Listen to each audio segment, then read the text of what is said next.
At the end of the day, I know who I am. You are listening to Rainbow Table Talk.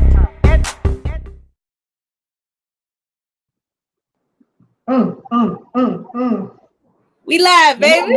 We live. Bring it in. Oh, I love you. Oh, I What's up, love you. cuz? Ain't nothing under the sun. Ain't nothing under the sun. Oh, wait. Introductions. All right, y'all. I am Right? I am. She is. Duchess. Who are you? Who am I? Who are you? Everyone, my name is Kalila J. Life coach, help the queer community make peace with themselves and God. And this is the Rainbow Table Talk. Hey, Rainbow Table Talk. What? Ooh, you sipping already? What you got in that? What's in the cup today? Riesling, because I don't need a reason to get down in any season. That's all I'm saying. You know what? I think you should trademark that. Yeah, I'm gonna start wearing shirts with it on there. Reason, you got reason. All right, y'all. So we're live, and we have an awesome show for y'all today. We have licensed mental health counselor Alexis Thomas from Innovation Counseling Center, and she's going to come and sit in with us and do a mental health check-in. So this is the time. If you haven't already, go ahead. Sorry, I'm bending down. That's unprofessional, but it's going to be more unprofessional if my laptop die and then you hold everything. So, yeah. So there we go. I got power in the name of Jesus. All right. So, so this is the time, guys. Like, share, subscribe if you haven't. Please. We are Rainbow Table Talk on Instagram, YouTube, and Facebook. We are going to be doing some exciting things. And so, KJ, you got anything to say before we bring our guest on? No, just always a quick reminder of why we do what we do, especially Rainbow Table Talk spurred off from just wanting to help the queer community, just empower our queer community. So this year for 2021, we're going to be bringing on guests, and we're kicking it off with our first guest. But stay in tune. It's all about love. All right. We ready to bring our guest on? Yes. All right. Let's do this. Hello. Hello. Hey. Hello. I love hugs. Hugs are happy. Hugs make me feel good. Hey guys. How you doing? I'm good. I'm tired, but I'm good. I'm glad to be here. It's late. It's past my bedtime almost. Not really. I'm a good person that has great coping skills. That's good. All right, y'all. We're excited to have you today to help us with our happy, healthy, and whole mental health check-in. Right. So earlier this month, we did we started off the year with a vision board party. Yes. And basically this month has been about planning your purpose and trying to step into 2021 in a different space. And so personally for me, I feel like having your mental health together is one of the first things. Well, second, because for me, my spiritual health and wellness is first for me, and then mental health. Yeah. And so I feel like it is important for us to start the year off really focusing on what we can do to help ourselves in the LGBT community with our mental health. Right. That's awesome. I strongly agree with that. Whatever your spiritual practices are, if you have them, whatever higher power you believe in, that's an important connection, but it definitely does tie in with mental health. It all aligns. So you got to be whole and healthy. We want to be whole and healthy. And it's a journey. So it's not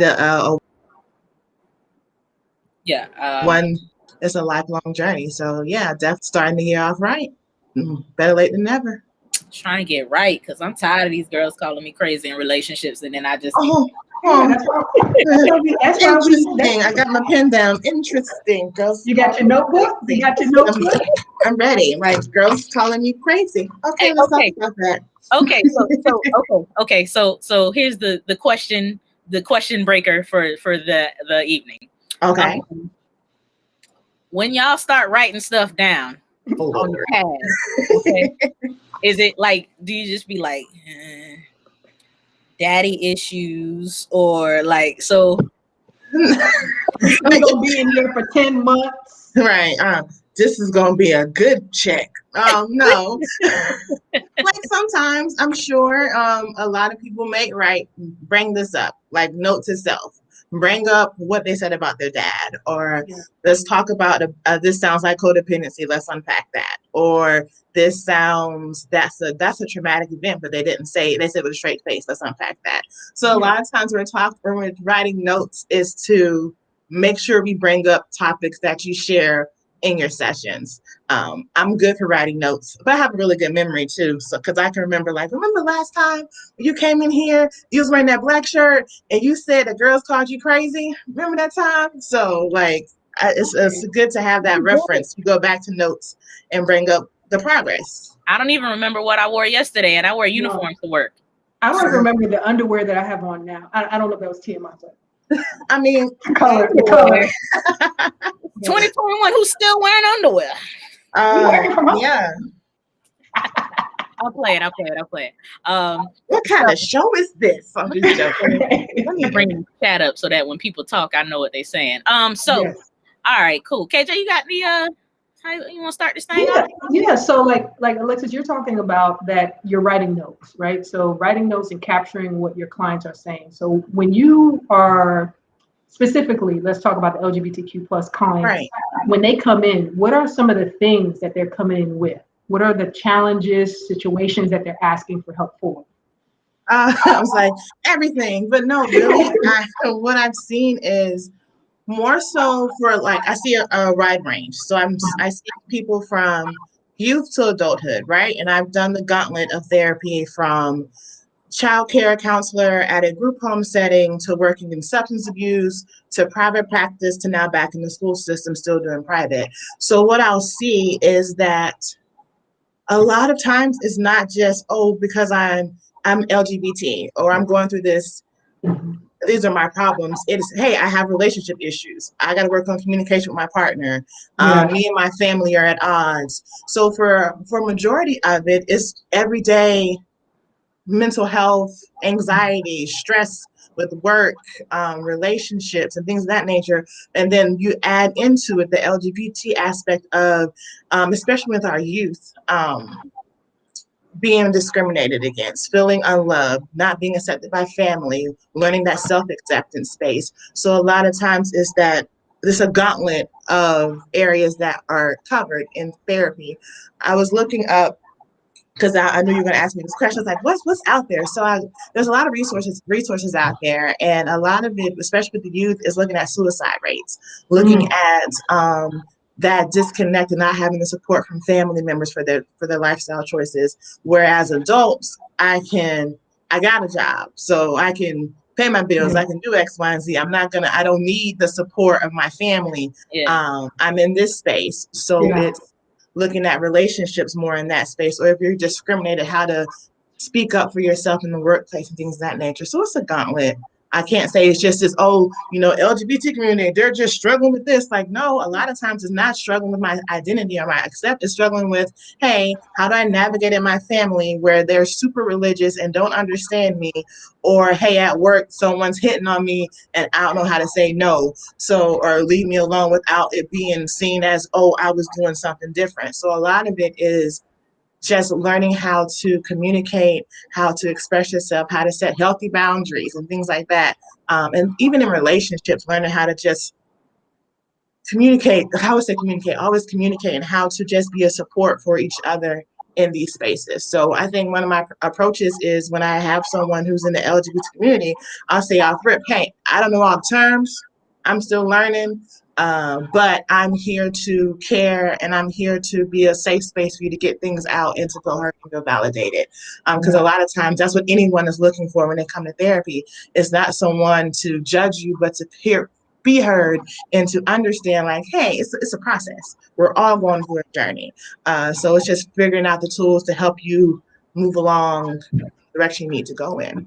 That's interesting. You're talking about like how people navigate in the workplace. I know that for me, working in the environment that I work in, being the in my position at work, out of like 20 something of us, I'm the only Black person in our department. In there. And so it may not be a real pressure. It may be a self-imposed pressure that I put on myself to carry myself at a different standard. Because if somebody comes complains, it's not like it's the girl with the blonde hair, blue eyes who took care of me. It's going to be the Black girl, and immediately it's it's me who. So I get asked questions often, and the questions I get asked are, if I'm married, if I have children.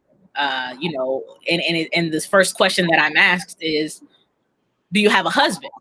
And so, even when I was married, it was a situation where, I just kind of don't bring up my personal life in that aspect, because in a sense, who I am can be offensive to others. Right. And so that's a shame in and of itself, but it's more of that fear of, well, I have a situation where I do ultrasound. So my patient may be half naked. And now if I tell this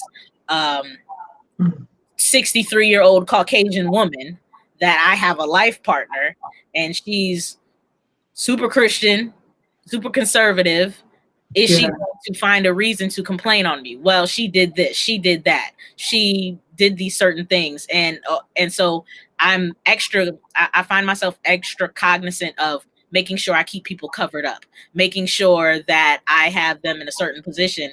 So you don't always realize how your sexuality plays into, or, being a member of this community plays into how we do things at work. And I may have to cover myself more than some of my other counterparts at work. Right. So it's just trying to find that balance, right? Of to be myself, but to know that, hey, already I'm walking in as a Black woman, off rip. I'm walking in Black. I can't hide that. And now I identify as something what other. You say, girl? This is a tan. Wait a I minute. put a little extra light of foundation. You see? No, like for real. But it's kind of like that extra weight, and people don't realize the pressure that is in that space. And I see my cousin said, hey, cuz, I love you. I see you, boo. But part of it really is just understanding or realizing that there is extra. It's always extra when you add, and it's not a. So when I was younger, when I first started therapy, I did a group. I took over a Christian track group, and the therapist before me would not allow anyone in the LGBT to join her group. It was a treatment center. She was very conservative. You can't come in here because blase. And when I took over the group, I was like, negative. That's not going to work. We in this group, we love Jesus. Jesus loves everyone. So if you want to be in this group, be in this group. And then we had an LGBT track group as well. So me and that therapist would combine our groups often, so that the people who were more conservative in our groups could see that, hey, these people in the LGBT group are going through the same issues that I'm going through. It's just your partner is a woman or your partner is a man, and my partner is the opposite gender than what I am. So a lot of times it's the communication has to be there so people can realize that it's not as different as we expect it to be, but there is added pressure on someone in the LGBT community to be or to present in a certain way. And that adds stress and anxiety, and that adds depression. And that's why for children, like the suicide rate in LGBT kids are like the second highest suicide rate in those youth ages. I think, what was it, 14 to, I looked it up. It was 14 to 18. Second highest rate is because they don't have people to understand, and kids are rough. Like I work with kids. Kids can be ruthless, right? And then add on the stress of family, and we don't realize, or people don't realize how much pressure it is just to try to be yourself and try to grow into your own person. Yeah. I think one of the biggest things that came to mind, like bridging kind of like Duchess's point and Alexis, I'm hearing like Duchess talk about this whole thing of covering up at work, right? Covering up at work and trying to bring these worlds together. Alessa, can you talk a little bit about, we in the community, we face a lot of covering up. For our covering up is coming out, like, Right. hiding in the closet. Can you talk to us a little bit about when you have a client that's looking to coming out, what is that process? How do you engage with them in that process? I think everyone's process is different. For some people, because I remember I watched one of you guys' shows, and I watched a movie that Duchess recommended, The Happiest Season, right? I saw that movie, and everyone's coming out is different, right? So someone can come out and their family is like, oh, I love you, I support you, I care, it's all good. And someone else coming out is, don't talk to me, get out your garbage, right? So I think a lot of times, a lot of people come out when they're younger, right? Or they are staying in the closet until they're adults, and then it's like, I do whatever I want to do. But it's the fear of, what are my parents going to say? Or how's my grandparents going to accept me? So when I have someone who's younger and they come to me, a majority of the times the family already knows. Like, parents pick up on differences way before the children do, a majority of the time, because I've had parents be like, you need to talk to my son because he's doing that, he's gay, and he needs to change. He needs to change that. And I try to educate parents on, it's not, I'm not coming to me, it's not conversion therapy, put it that way. Yeah. Like, this isn't conversion therapy, this isn't shock therapy, and all that has been proven not to work and be harmful. But for me, I like to encourage my clients, say, hey, live your truth, but understand that not everyone's going to accept your truth. But if you continue to stuff and stack and hide who you are, you're causing harm to yourself. Because at the end of the day, you take you with you. So regardless of, yes, respect your parents, right? Yes, respect, That's how I like to take me with me. Yeah, you just kind of just scrounged up the scale a little bit, right?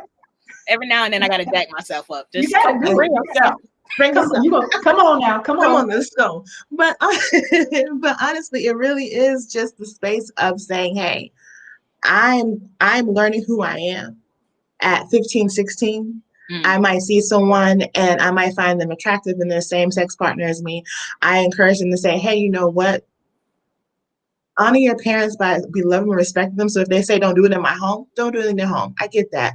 But don't hide who you are in this space. The most detrimental thing you can do to yourself is hide who you are. And I try to educate parents on saying, hey, you don't have to agree with what they're doing, but it truly is, your love and support will help them more than you trying to shame them or guilt them into doing something they're not comfortable with. And that's how a lot of parents lose that connection that they have with their children, by sometimes parents try to live vicariously through their children, right? So I'm trying to live through you because I didn't have this, so I want you to have all these different things. Like, I want you to be a doctor, I want you to do X, Y, and Z, and you're gay now. How are you going to have kids and all this other different foolishness? So a lot of times it's just we're learning to be a support. And love. So my goal is, if I have a client that's wanting to come out the closet, it's to make it more of a family dynamic and a family education space, so that it's not that looking at how shame and that point you need to do with X, Y, and Z is more harmful than saying, hey, you know what, I don't agree with it, but I love you. That's the big thing. You may not agree with it. That's okay. But I love you, and my love for you, I'm not going to shame you in this space. I think that's the goal. But in real life, in reality, that sometimes that's so hard for children to accept, and that's why there's so many different programs out there for LGBT youth, like Jasmine. That's a program here in Jacksonville that's for youth whose parents aren't supportive, for transgender youth, like for all that who's not supportive, to have a safe space to go. That's why safe spaces are needed, because some parents, some family members aren't accepting, unfortunately. But the end goal, the good space would be a family saying, hey, I don't accept you, but I love you. I want you to figure out what direction you're going to go in from here. I'm going all the way gay. I'm going. Is Gay Street a thing? Gay Street and Lesbian Broadway. I think that's how we identify. But yeah, you know. Gay Street, is that to the left or the right of heterosexual, transgender, bi? obviously bisexual lane? Like Gay Street what and street is that? lesbian. What was it? Lesbian Parkway. Lesbian Parkway is intersectionality. It's the What about intersectionality. bisexual lane, right? And Okay, so heterosexual avenue, maybe, I, you know? I feel like these are a roundabout, and there's Yeah. little Just outlets in these Yeah, streets. just queer county. I agree Okay, with you, I though. like that.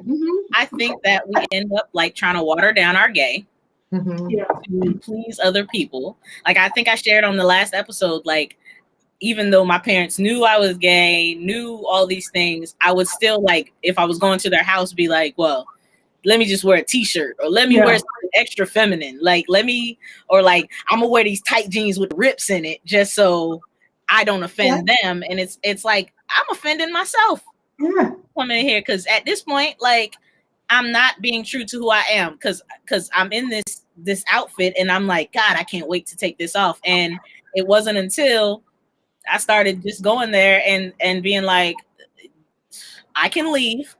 Mhm. I feel like growing up and paying your own bills does a lot for coming out. Yeah. You get that new attitude, like, look, I pay these bills. If you don't like Take it or leave it. I I'm think that's why grown. it's easier for adults in that Yeah. space because you're not, because it's not just, you know, so I was reading the message that Aaron wrote. That's a very good point. But it's not just, it's learning for yourself, it's identifying for yourself what works. When you're older, it's easier to actually make those choices because if you're financially stable, because you can go get the help that you desire. When you are younger, it's harder to really walk in that space. It's hard to get those resources, to get that support, to get that help. And that's why there's so many different programs now coming up to say, hey, we really have to focus on the mental health of our youth because they need it. It's needed. And Aaron made a good point, man. The gender identity and sexual orientation are two different things, definitely. That is definitely true in that space. And we do speak of them alike. It is easier to speak of them alike. Yeah. A lot of times people don't understand that it's two separate situations, but that is very true. So thank you for that. That's why I like the Rainbow Table Talk, because I feel like in my walk as a lesbian or as a queer person that I'm still learning. Listen, this is the most in-depth alphabet that you can ever see in life, and there's so many different things and different meanings, and trying to figure out, like, you know, how not to offend people. I'm big on political correctness. And so trying to figure out how not to offend people and how not to bring the things that I have learned in my childhood into this space of being gay. Because there's a lot of stuff that you learned as a kid. And even though you knew you were everything opposite of what they brought up, there's still that mentality of, oh, well, what's going on with this or what's going on with that. Like, I didn't know about things about, like I was reading something about DNA that can be a leader into the discussion of being binary, female or masculine. And so just learning these different things, I'm enlightening myself because I don't want to offend my brothers and sisters and non-binaries in the community because of my lack of education on the topic. And that's interesting you bring that up because I'm seeing more now and for mental health professionals to get more training in these areas. Because a lot of times some therapists, especially like for me, I had to educate myself. For some therapists is, hey, we're used to the heterosexual, straight couple, this is what you're going through, and don't understand the importance of, hey, I really need to understand, because you call it the alphabet, right? I need to understand what's going on. I need to understand who am I dealing with so I can better connect. So I've seen more and more that a lot of mental health professionals, there's a lot of different trainings coming out for us to take to educate ourselves, because it is important to not just be one-sided or one-faceted, because everyone deserves help and support. And unfortunately, a lot of mental health providers not a lot, but some don't understand and aren't willing to learn. But when you learn and you're able to be kind of what you just said, Duchess, was if you're able to say, hey, you know, I don't know, but I want to respect. Like for Yeah. me, I tell anyone that I get is that I come a new client, because I do virtual counseling as well. If someone tells me they're transgender male, or they're transitioning, or they're non-binary, or different orientations, different identities, I might let them know, like, hey, I'm learning. So if I say or do anything that is offensive or wrong, or because I'm asked a question, because I'm nosy, that's what I do. I ask questions. I just want to make sure that you know that I want to be a space where you can be yourself. And if I say something that's wrong, let me know. So definitely let me know, because at the end of it, this is, especially if you go see therapy. So anyone that's like thinking about going to see a therapist, your therapist is learning and working with you. So if you feel like I can't correct my therapist, or I can't talk to my therapist, I don't feel heard about my therapist, it's time to find, either bring up, hey, this is how I'm feeling, this is what's going on, to see if you can change it, or to find someone new. Because at the end of it, your mental health is important. You're the important person in the room. You know me. You know I switch therapists at the drop of a dime. Listen, I break up with therapists like a relationship. I'll be like, I don't like the way she said hello to me today. Yeah. So I She don't. ain't had the right color shirt. She wasn't matching with you, right? She wasn't matching. And don't be that extra. Right. Listen, I was born extra. A mess. Is that Sag? Is that Sag in them? Is that Sag in them? Alice, I do want to touch on the topic that you just mentioned a little bit earlier around the trans lives, right? So we definitely, right at this current moment, or it has been going on for and within history, we see like an uprising of the impact, the deaths, the considerations around, trans lives, especially Black trans lives. Is there any way that you could kind of speak to that? Like, what are the deepest concerns of a transgender person when they come to you? Ooh, well, all right. Just hit me with the. I'm sorry, it was loaded. I was like, that's a whole loaded question. JJ, come on down. No, but honestly, everyone's different. So I look for statistics, right? Because I kind of figured you're going to ask me this question, right? So if anyone is interested, the Trevor Project did a national survey on LGBT youth mental health in 2020. And it's kind of what I've been saying. Experts are just beginning to understand the mental health impact that 2020 has had on people. Say that again. What's the name of it again? The Trevor Project.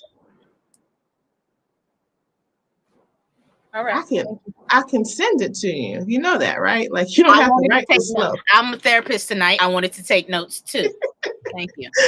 But just some of the quick findings were 68% of youth reported symptoms of generalized anxiety over the past 2 weeks, including more than 3 in 4 transgender and non-binary groups, right? So 61% of transgender and non-binary youth reported being prevented or discouraged from using a bathroom that corresponded with their gender.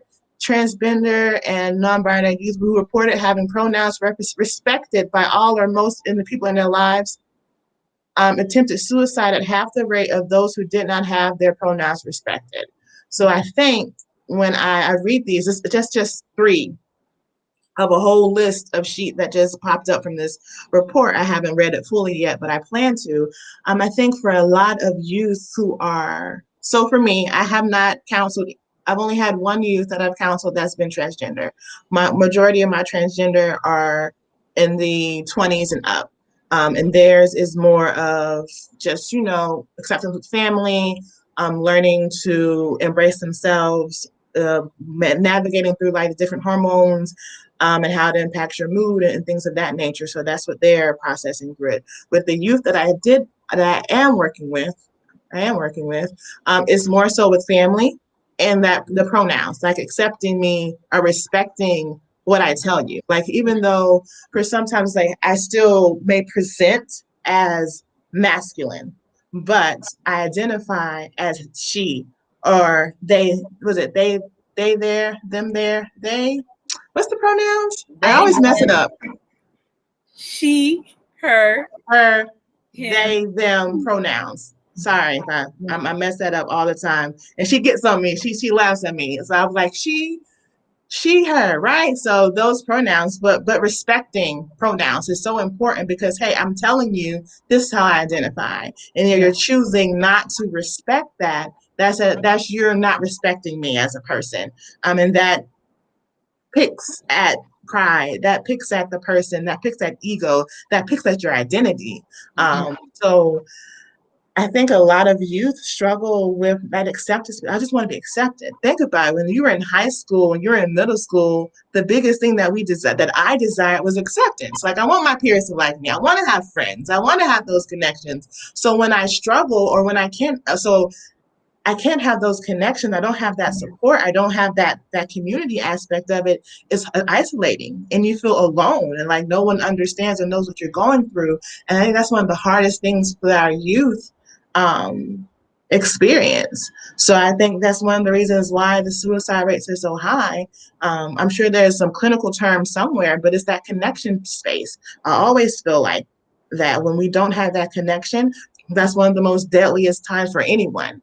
That isolation, that not feeling connected, that not feeling, having that interactions with people. And for me, 2020 was an enlightening year because I was getting clients left and right, and I had to take time to stop and unplug. Like, oh, okay, time out, Alexis, you have 90 clients on your caseload right now. You're only one person. Slow down.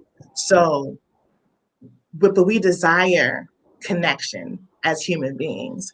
So when we have the disconnect from our family, from our friends, from our social group, from our community because of our identity, and it's something that we can't change. It's something that we were born with. It's hurtful and it's harmful. So I feel like one of the biggest things is just learning how to support and stay connected in that space. So I don't know if that answers your question all the way, but that's just the space that I go to when it comes to that. Thank you for that. I think you gave us like the mind and what's going on, and definitely thank you for that. I think it's just crazy, like the level of courage that it would take to be. It's one thing to be like, I'm coming out as gay. Yeah. As a teenager. Mm. But it's another thing to think, I'm not in the right body. Like I'm this is not who I am. And so like I think that because I don't think kids have access to mental health care like adults do. I'm an adult. If I need to talk to somebody, I can either use my job insurance if you have it, or if you have a job, like I can go through my employee assistance program and they'll pay for me to have at least six a year. But imagine a youth trying to figure out and come through who they are. You can't talk to your parents. You don't know if you can talk to your friends. Like coming out to my friends was a step down from coming out to my parents, because I didn't know if they would still talk to me. I didn't know if they would still be friends. So I couldn't imagine being a trans being and trying to figure out this thing. Aaron said coming out as trans is hard no matter how old you are. However, adults have more control over their transition. Yeah. Right. Nice. I think because it's more of a reflection when, as an adult, even though you hear about the challenges with the trans community, you at least have a visual representation or a possibility. Like I think that becomes a little bit of a gap for a child to say, can this be possible? And just the pressure, societal pressure, home pressure, and then school pressure is very challenging.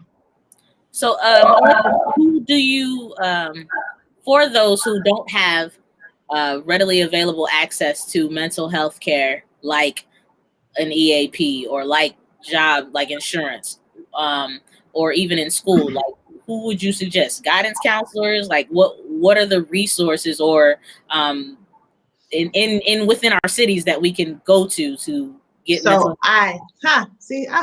gotta be knowing. So there's actually a page that I'm gonna share with you guys that has like the National Crisis Resources. So there's a crisis text line, The Trevor Project also has support for youth under age 25. There's the Trans Lifeline that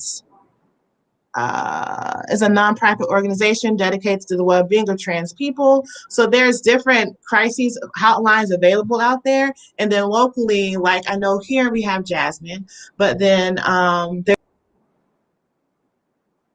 there's another Human Rights Campaign Healthcare Equality Index. So what I'll do is I'll send you guys this link and you guys can post it on your page because it is important to have these resources. So a lot of times I know for me, for youth, if they don't have like a guidance counselor is probably the main go-to. Some schools have mental health counselors in their school because I used to be one. So it's finding your guidance counselor or your mental health counselor in the school, and they can give you resources of what's available for you in the area. Even as adults, we're adults looking for mental health. Your EAP for work, there's virtual platforms now, BetterHelp, Talkspace. That you can do online virtual counseling. So there's options out there. So someone's, I can't go anywhere. Don't worry, we come to you. Like I have clients I text and I send audio messages and video messages to. So there's a lot of flexibility out there for mental health. It's just being willing to do some research to figure out what's covered or what's best for you. A lot of insurances now cover mental health. Your EAP covers it, and even with like online platforms, they make it affordable. So it's just finding what works best. So Aaron was saying that the only issue is most of them are unqualified and can cause so much drama Right. or damage to Yeah. trans kids. So I think in that space, it would be reaching out to those groups that have experience Yes. and have dealt with these different emotions, different feelings, different situations. Yeah, it's interesting that he brought that up because I know from experience, one of my friends growing up, we lived in Georgia, and his parents did not were very conservative Christian, and they sent him to a camp. And I was wondering why he was always gone. They sent him to like a camp to get straight, and they did shock therapy on him. And he came back and he was like, "Girl, it didn't work." And I was like, "But I'm just gonna act like it worked so my parents will leave me alone." And that's just so sad to me. But it's so true that sometimes people are underqualified and they don't understand and they're not willing to educate themselves. So that's why it's important to have those different resources. That's why, like I said, I've seen the links for the resources that do have people that are qualified in that space. And that's why for me, I say often, like, hey, I don't know everything, but I am willing to learn and I'm willing to respect your journey because I want to be a help. And if I don't know, I refer out or I seek the resources needed. So in that space of you brought up your friend, do you find that you deal in your clients who are in the LGBT plus community, do you find that they experience a lot more religious trauma than some of your other clients? Oh, that church hurt. Yes. See, Go ahead. I'm sorry. It's the church hurt. I truly feel like sometimes, because I'm a Christian, right? And I feel like we focus so much on the wrong things, right? It's like I really shouldn't care about the fact of who you're having sex with. I should care about are you being decent to your neighbor, right? Yeah. Are you being a source to help those in need?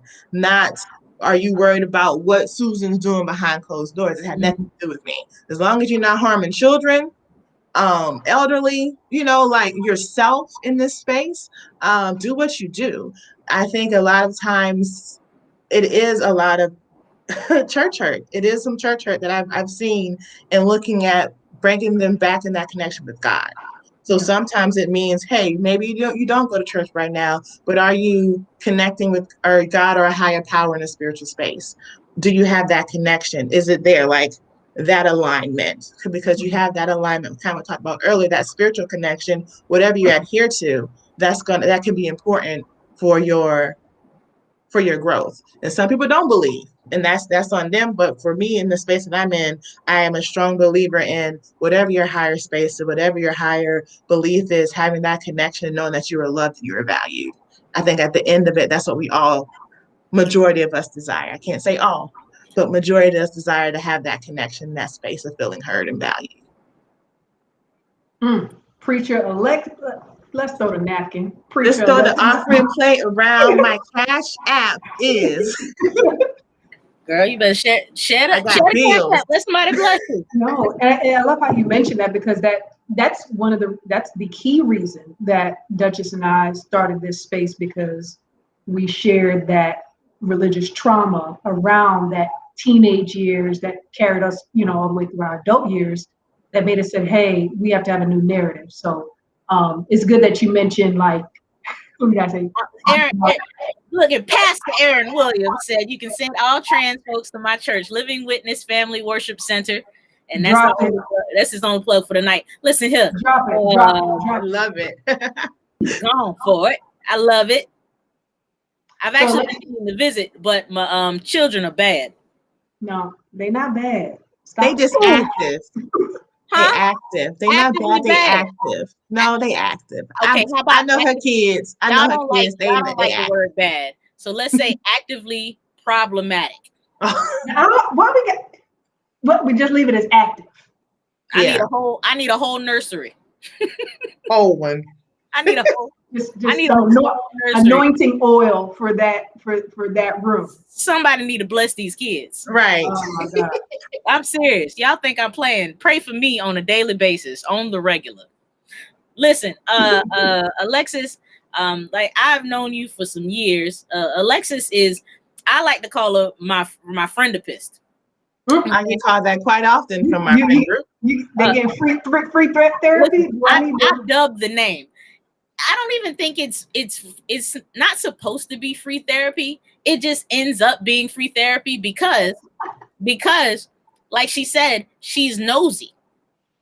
I think she's in the perfect profession. She's nosy and she loves to give advice. So it'd be like, wait a minute. Time out. I only give advice if I'm asked for advice. Thank you very much. But you drop the seed. You drop the seed. Right. You gotta drop the seed. Do you want me to give you advice or you want me to listen? Just go ahead and give me free advice. Or we riding somewhere. Where we going? But I bring that up to say I know that listen, yeah, if you've listened to any of the Rainbow Table Talks, you know that I have come out the closet, gone back in the closet, came out the closet, gone back in the closet, went back in the closet, opened the little blind slats and was peeking through the closet. So, and I know that at a point in my life when I was like, I can't do this anymore. Yeah. I'm gay. But I love God. And I remember sitting out, we were at our friend Ant's house, and I remember sitting out in the gazebo with you, and you were basically like, and he loves you too. And I was like, what? And you were like, and for anybody who don't believe that, forget them. And I was like, oh.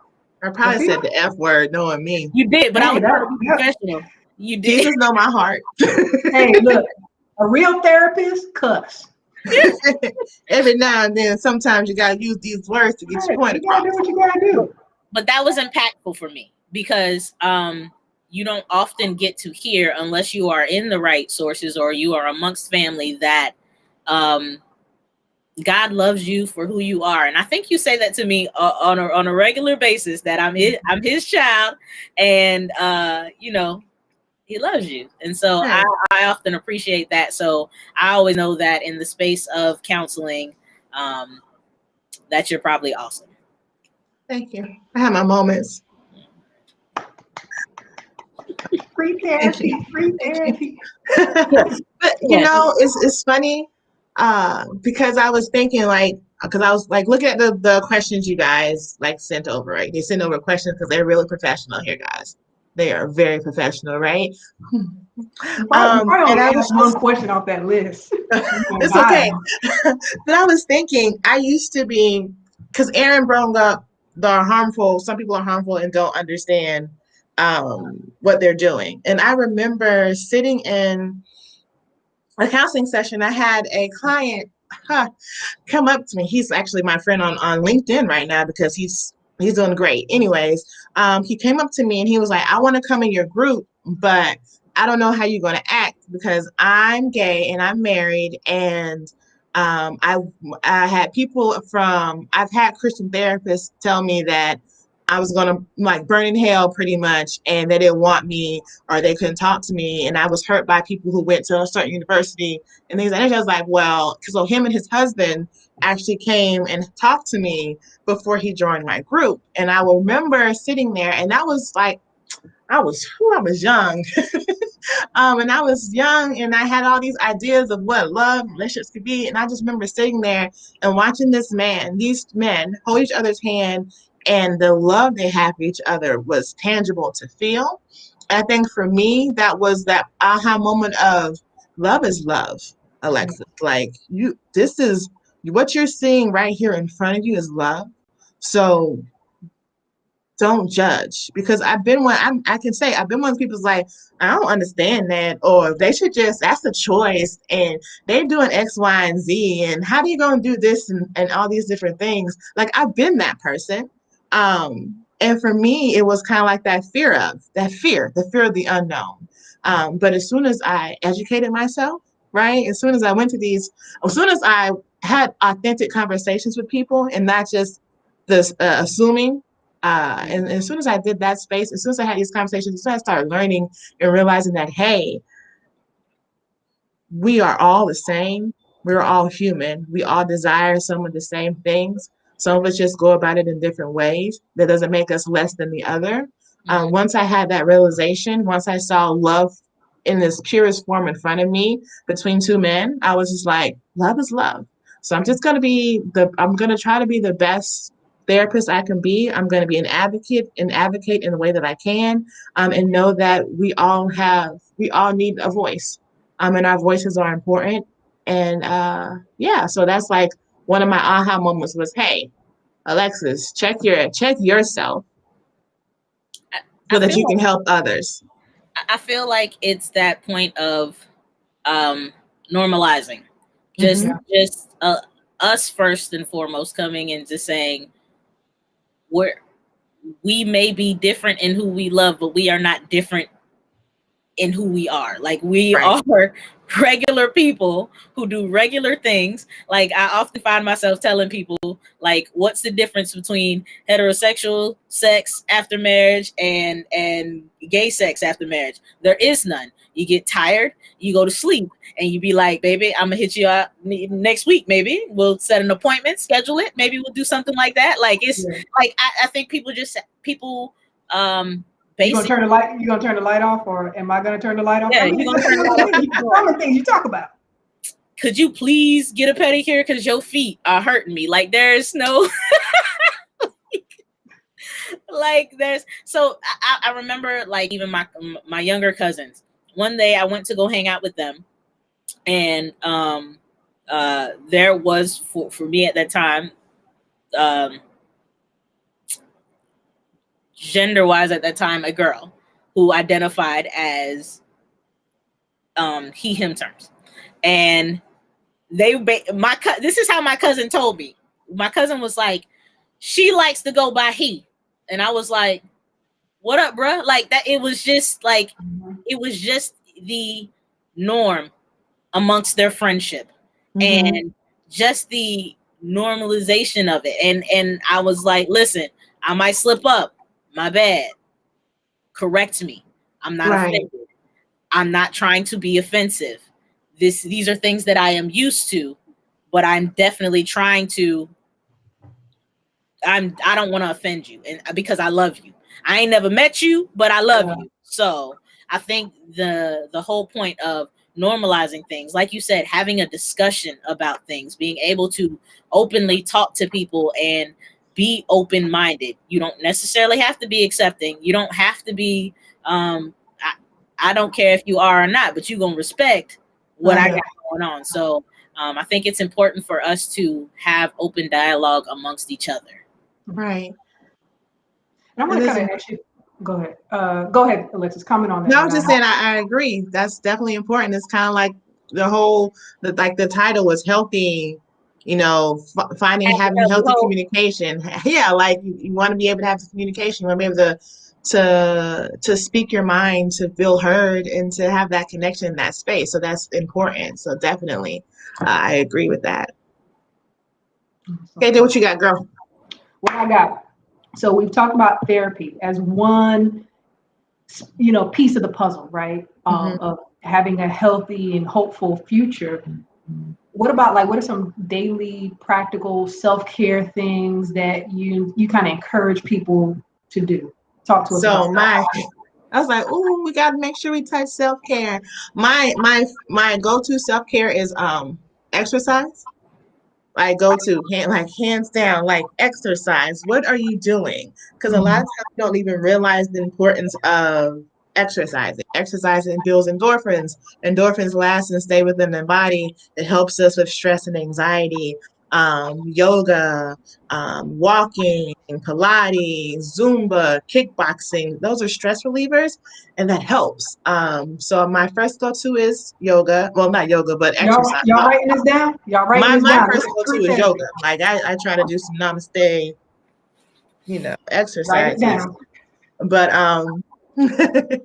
but really, exercise is my first go-to for my clients. But I also say, hey, when was the last time you had a physical?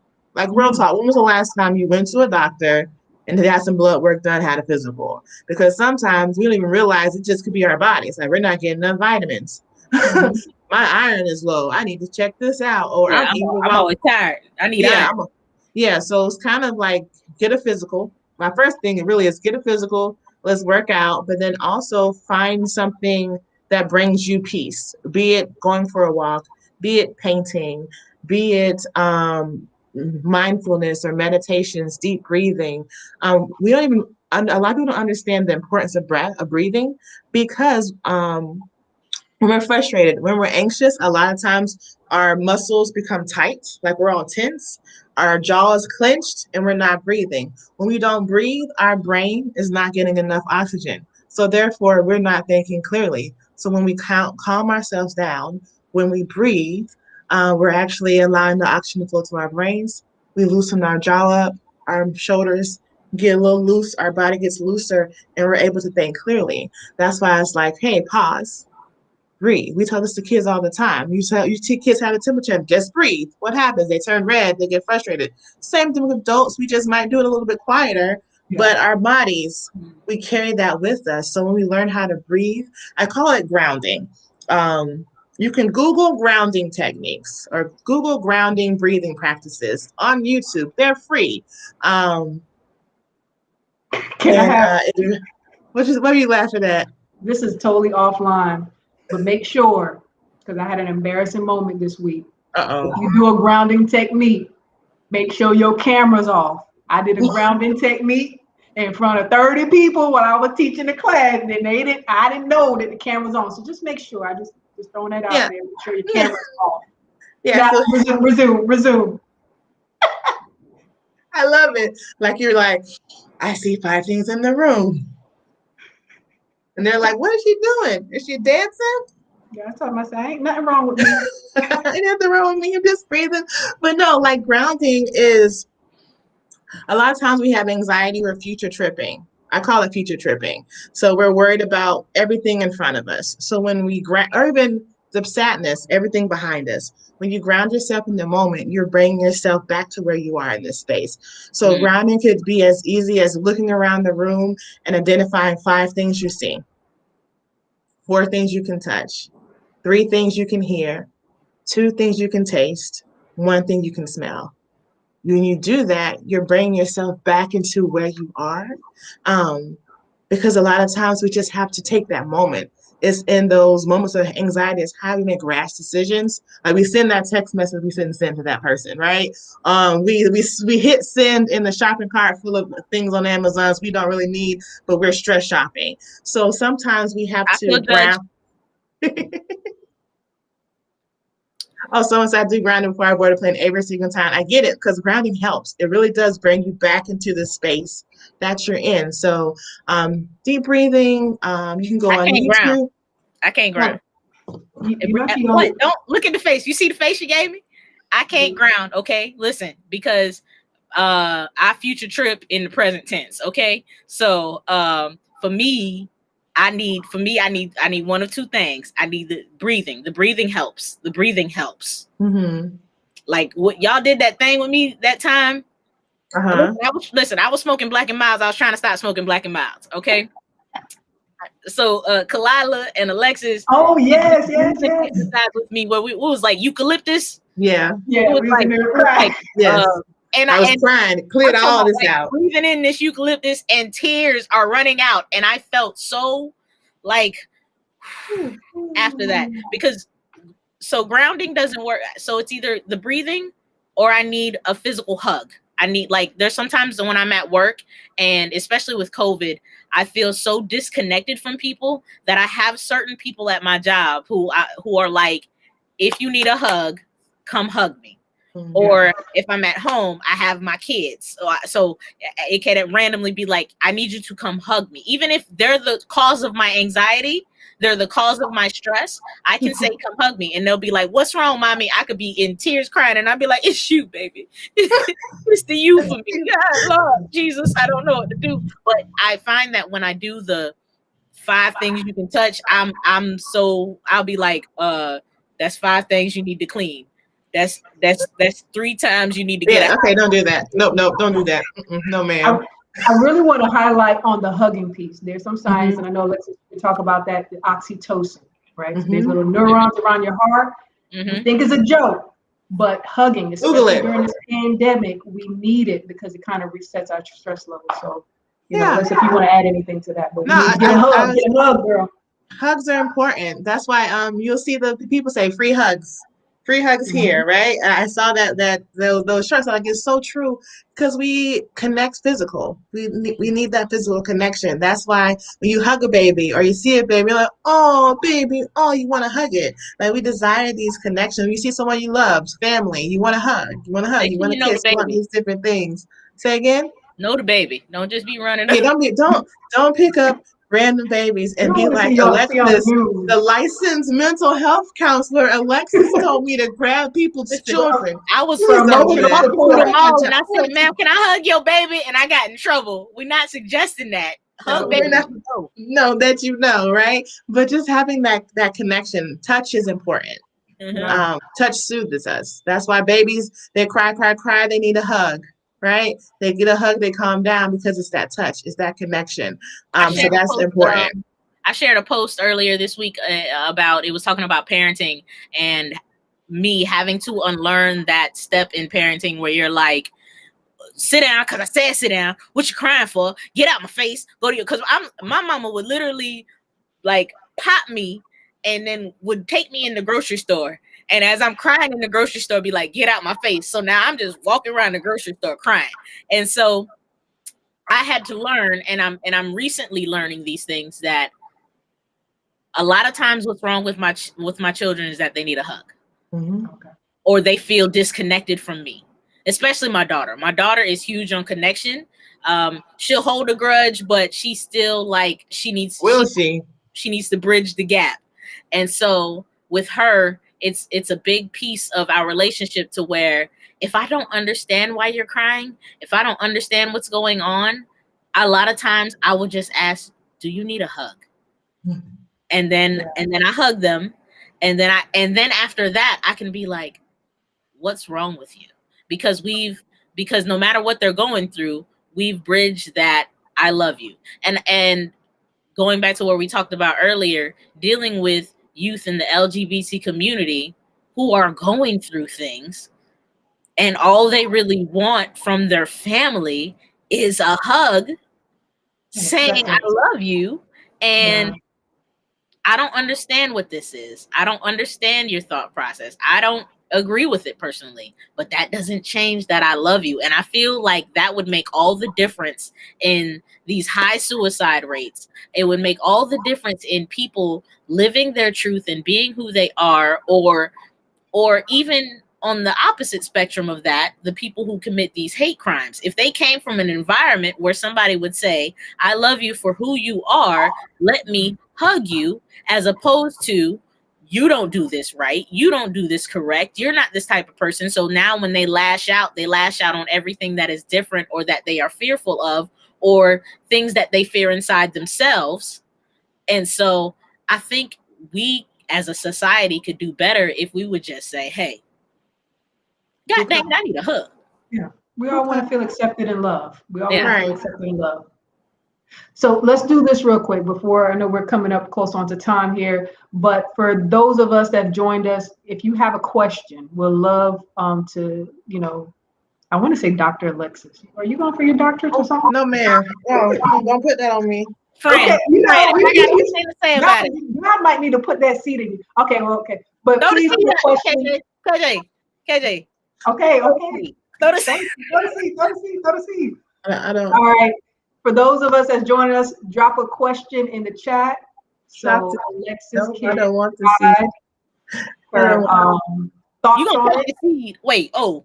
No. I don't want that one. You can keep that one. You don't want I'm that seed? okay. You don't- I don't need a doctorate. I'm good. Oh, Y'all got any questions, friends, family, before we log off for the evening? yes. Just leave it in the chat, wherever you are. Share what you're watching. Share this I'm watching it in the living room. No, that's not where. Oh. on Facebook Watch or something. Facebook Watch. All right. No question. I'm trying. There's a little delay sometimes, so I'm just trying to make sure nobody's asking questions, and I haven't seen it yet. Let me. So Yeah, hopefully you guys will have me back. Yes. Hopefully. Yeah, because this was All right. awesome. You guys are great. If you guys have any questions for our therapist, Alexis Thomas, please email us at rainbowtabletalk20@gmail.com. You can hit us up at Rainbow Table Talk on YouTube, Instagram, Facebook. And we will be coming to you every second and fourth Thursday. So email us some questions and we will make sure we reach out to her and ask them. And then we will update on our next show at the beginning with those. So And also shameless plug, if you want to check me out, check out my website, www.icctransform.com. I'm also on Facebook under Innovation Counseling Center with my business partner, Angela Malone. She's amazing. So yeah, good things are coming. So definitely reach out. Here to help. Ooh, you better tell these people where they can find you and get some help. Find me or in Talkspace. You can also find me on Talkspace. Just put in Alexis Thomas. I do virtual counseling on Talkspace. There's different platforms you can use, packages you can use, and you can find me there as well. And listen, she be working. I sometimes be like, Alexis, come hang out. Be like, I gotta answer these clients. So she do her job now. I be trying. We're trying to help folks. Yeah, It's a call. save these lives. Save these lives. So yes, we're definitely going to do a part 2. You heard where you can go find her. Please do it as an act of love for yourself. Get some therapy. There's nothing wrong with getting therapy. Get your mental, your emotional, physical. You heard her talk about it. Get all of that checked so that you can be a better version of yourself. So happy, healthy, and whole is just I feel like it's a big puzzle. Right. So it's just the beginning. Pieces it's a journey to it. Mental health is one. Spirituality is another. You know, all these different things that we have that we can put together in order to be a happy, healthy, and whole person. So, Alexis, we definitely want to thank you for coming on the show tonight and hanging out with us. Look, we got to get off here because we will talk. So all night long, and then be tired tomorrow. Talking about what y'all? I gotta go to work. I'm tired. All right, man. I love y'all, and I hope y'all have a wonderful evening. Bye, guys. Thank y'all so much. All right. See y'all. Peace. Bye, guys. Bye-bye.